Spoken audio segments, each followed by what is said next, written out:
Boone, Boone, let's focus for a sec. Yes, good boy. Yes, it's a good sit. Boone. Yes. Good. Yes.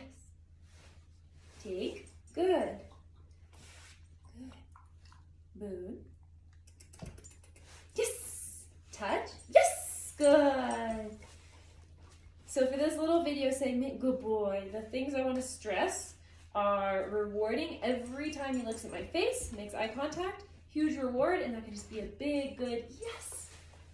There's lots of distractions, including this bag of dog food right here. Good, need it? Yes, good boy. So he gets an immediate yes, yes, yes. Good boy reward every time he does some positive behavior. Touch, yes, good boy, good boy. And that's while we're here in a super calm and yes, good boy, distraction-free environment like my house, but it's also anytime we're outside walking, anytime we're outside doing anything in a group or solo, because of this age and with his uncertainty still about things, especially about people. Good boy, yes, good. We want to reward every single positive behavior that's making a connection, especially. So it's either the tactile connection with the touch, or anytime he looks up and makes eye contact with me. So it doesn't have to just be when I ask him, because I haven't started to look with him yet, which is asking him to look up at my face. We haven't started that, but if he does it on his own, I want to give him a huge positive reward for that, because that's actually going to be releasing endorphins in his own brain and body. So that way he feels positivity and he actually gets more trust and more confidence by looking up at someone's face. That kind of is the first step, good boy, to teaching that for him, especially because he's just so nervous around new people. Yes, yes, yes, yes, yes, yes, yes, yes, yes. Good boy. Good boy. The other thing, especially with a dog like this and a puppy at his age, is there's no reason for no to be in our vocabulary. When dogs learn that you might get upset at them for trying, they stop trying. It's something we really, really want to avoid. So a simple no, let's say if he lays down instead of comes, or if he does a sit instead of a down or a touch, anything, and we use the no, that to them means, oh, well, next time they go to do it, they're going to withhold and say, oh, wait, but I don't want to try. So in a puppy especially, we want to reward every try, or the other side of that is ignore, or give them silence and time to think about it. So silence and waiting while keeping that connection is actually a really huge part of building things up with puppies like this and building up the trust. Boone.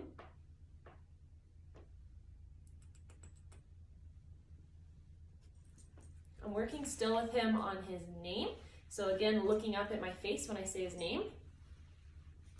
But we don't want to inundate him with talking like how I am on this video even to you. Normally when it's just the dog and I, we don't need to talk too much, and we don't need to repeat a command or an ask once we get it. That's too much. Boone. Yes, good boy.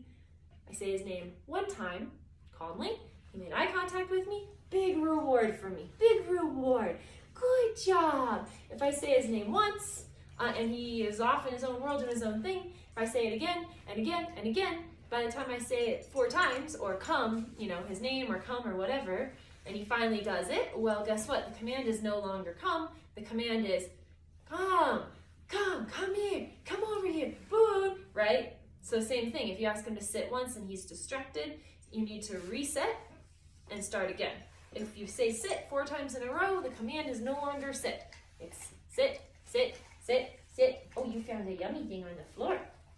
So again, kind of the key things that Boone and I have already worked on today, and this is just a little recap, is rewarding, never shutting down the tries, meaning we don't say no when he does something, especially if it's a behavior we would want at another time. If he lays down, even though that's not what we asked for, we don't want to teach him that could possibly be a negative thing to lay down, right? It's more ignoring, refocusing, starting again, and then a big reward for everything positive. That's how we actually shape behavior. Yes, good boy.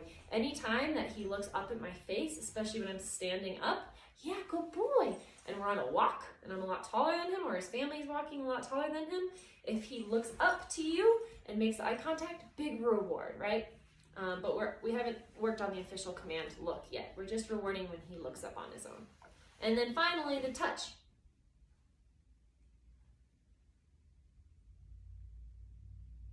Yes, that's touch. Good boy. That one's key because even if he's nervous outside or gets scared of something, spooked, if he knows the command touch that well, he can always come back to within arm's reach of you when you put your hand out. And that's important for so many reasons, including his safety. You can gently grab him and hold on to him if you need to, or another dog is going by or a distraction, who knows what. It's really good to have him be able to physically touch. That's a good down. As you can see, he just laid down. He's being super patient while I'm talking to the camera here. And that's another thing. If he's offering any behavior that's a good behavior that you're going to want him to do throughout his life and that you're going to use to have a calm, happy dog, always reward that and then say the command as he does it. So it kind of sounds backwards, right? I didn't ask him to lay down and then reward him. He offered it on his own since I'm busy talking over here. And then I'm going to immediately go, oh, good, down, good. We want to teach his brain. We want to actually get his brain to want to be into a calm brain state. And we do that by rewarding every time they're in it and ignoring at this stage when they're not in it. So, he can do this right now in my house with no distractions around and I have treats in my hand. It's quiet and calm, right? Let's say we're out on the middle of a busy street and there's cars going by and there's birds flying and there's other dogs and they're barking and walking and people have umbrellas, right? All these different things. If we've already taught and ingrained into his brain to go into a calm brain state when we give him certain cues or triggers that we'd be continuing to work on throughout his puppyhood, that's going to make it so much easier for him to get into that brain state when you ask, when he's around any or all of those crazy distractions or new things or scary things. If he can go down into that same down or a calm sit and touch on a street corner with all that happening, that's amazing. And that's, this is how you build that foundation. You don't start it out there in the middle of all those distractions when he's already terrified. We're building it here in a really calm environment and then taking it step by step out into the big scary world, huh? You want to do a couple more things on the camera? Good. Good. And I'm letting him, we kind of just already did a lot of work, so I'm letting him decompress a little. Yes, good. Sniff things around my house. That's touch. Good boy. Touch.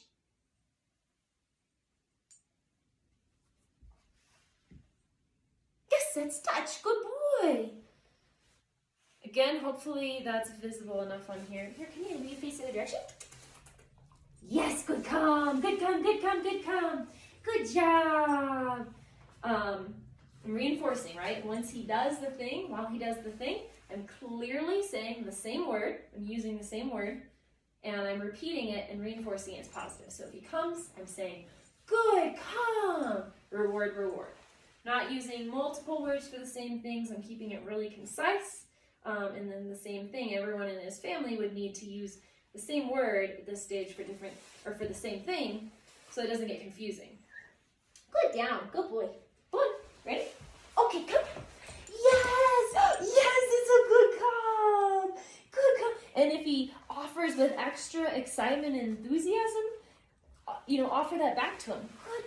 Good. Especially since he's very timid and was actually very terrified around people, including me, first time a couple of weeks ago, huh? Good boy.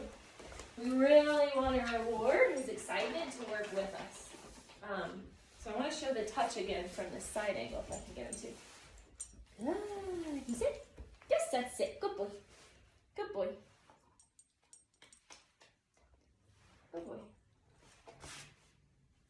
Good. Touch. Yes. Good. Touch.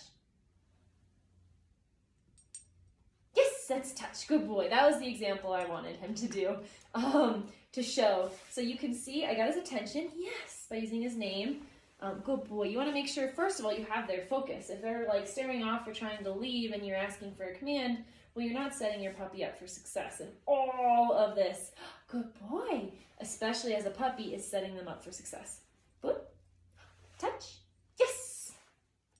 Touch.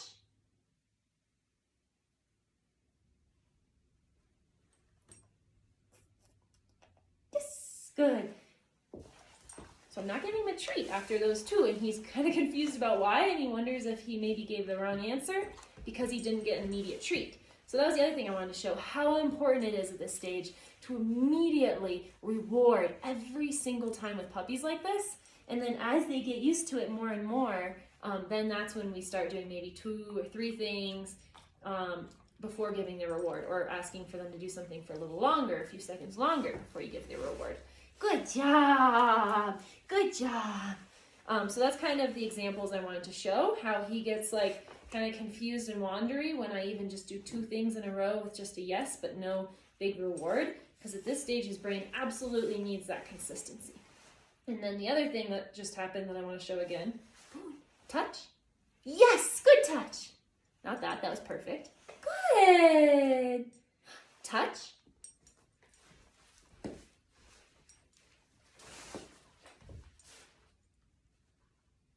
Yes, good. All right, that kind of was what I wanted to show. Good, good, good, good, good. Okay, all done. Good boy. So easier to show than to explain for me, so hopefully you were able to see the last couple of examples. When I put my hand out, I already have his attention, so setting up for success first, right? But when I put my hand out and ask for the command, T-O-U-C-H, and he doesn't immediately boop his nose into it, I'm not moving my hand, really, and I'm not repeating any words first. Good. I just am staying very calm, and I stay quiet because I'm letting him process it, right? We don't want to turn the command into touch, touch, touch, because then the first time you say anything doesn't mean something to him. We say the word once clearly because we already have his attention. We already had his attention. I put my hand out and his first response wasn't the boop. I wait. And if he's turning his head or if he loses focus on what this hand is doing, it's feel, right? If you feel it out. So I may move my hand. You don't want to put your hand into his nose and do it for him, but I might move it a little to the side so he sees it move and goes, oh yeah, that's right. Or, if he turns his head way over here, I will rotate my hand around back in front of his nose and just wait, like especially this dog, super, super smart. Any German Shepherd breed, so smart. And he's capable of holding focus at this age, plenty capable, and giving him the chance to think about what that meant and then make the decision again, that's really crucial for his learning. Instead of like, oh, well, he didn't do it, I'm going to say the word again, or I'm just going to like walk away and do something else, or just switch right away. It's feeling it out. And since he was still really engaged, but he just didn't get it right away, even though he just had the time I asked before, I just waited, gave my hand another little wiggle to refocus his attention on it, and each time he totally gets it. He's like, oh yeah, he does the boop, and then that's when I give the big reward and reinforce the command. So then, even if a few seconds has passed, yeah, leave it, good boy. Even if a few seconds have passed, and then he finally does it, and makes that good contact with the boop, and then I'm gonna say the word again, good touch, good, big reward, good. And then my final thought on that topic, good boy, you've been so good, I know we need to go, is ending on a positive note and on a strong note, either or with puppies. So especially when you're teaching a new skill, if he does it only twice and the second one goes amazing and I really see a light bulb moment, perfect. We might leave it alone for 15 minutes or half an hour and then do another little session of it. And then again, maybe do a couple more, but I want to, again, feel his behavior out and get to know what his attention span is, how he's feeling, right? Like we already just did a solid hour of training. So I'm totally happy to just let him hang out with me and walk around right now. Yes, good boy. But you want to be able to end on a good note. So if you're teaching a new skill and you're really excited about it and you want him to do it 10 times in a row, and at 8 times, like his 7th was perfect and you ask one more time at 8 and he's gone and he's, you lost him, that's kind of a bummer. It's okay, it'll happen. It's a learning, process, but it's really much better to start to get in tune with your puppy and realize, all right, that was an amazing one, we're leaving it there. I don't care if it was the 3rd one that he offered, we can come back to it later. And then again, if he is working on a new skill and he gets a little frustrated or doesn't quite get it, keep his focus and get him engaged by taking a small play break together, play together, and then come back, or coming back to something he really knows solidly. So that's also the way I start sessions each time, even if it's for even a very short bit, even with very experienced dogs. I always start with something they're really confident in, and then build back up from there. So, you know, just usually for puppies, the thing they're most confident is probably a sit and then maybe the touch. And then you start building other things in. And we were working earlier, yes, we were on the down stays at a distance and sit stays, things like that. But then kind of at the end, for this little camera demonstration, to keep it really positive for him, we just came back to real basics, right? And that is, again, setting your dog up for success. So, yeah. What do you think, Boone? That's all we have to say right now. You did so good today. Boone, come here. Good boy. Good boy. His biggest thing has been building the trust and kind of like leaning on him, laying over and petting him all over. Good boy. And that's coming along very well. Yes. Yes, it is. Yes, it is. Good job. Yes, it is. Good boy. Who's that?